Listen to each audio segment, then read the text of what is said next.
Hi guys, welcome back to my YouTube channel Ka Provinciano Vlog.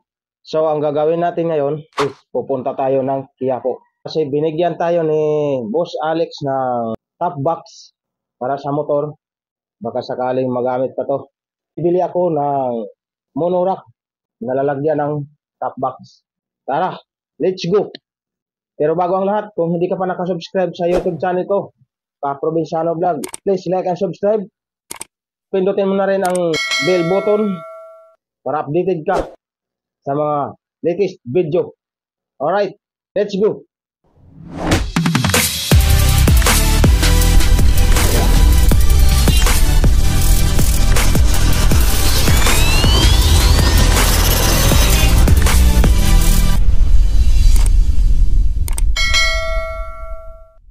Hello guys, dito tayo ngayon sa Quiapo. Bili tayo ng monorack para sa motor natin kasi wala tayo mapaglagyan ng gamit.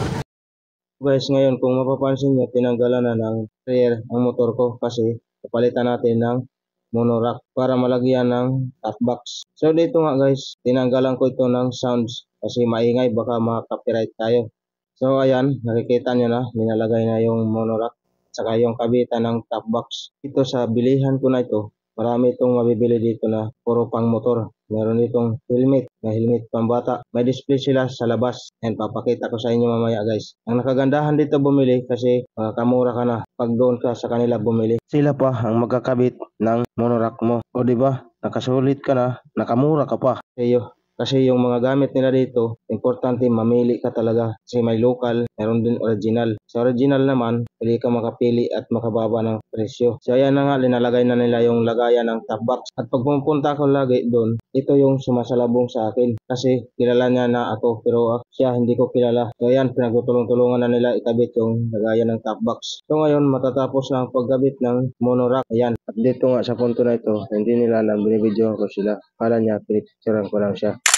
At dito nga nagsabi siya bago ako umalis na shoutout ko daw siya sa birthday niya noong 27 ng August kasi birthday niya. Shoutout sa iyo, happy birthday pa. At dito nga sa punto na ito ay malapit na matapos ang pagkabit ng monorack, lalagayan ng top box ng motor ko. Higpitan na lang po ninyo. Kaya na nga tapos na ang pagkabit ng monorack sa motor ko. Hindi ko pa ito lalagyan kasi balik pa ako dito sa trabaho namin.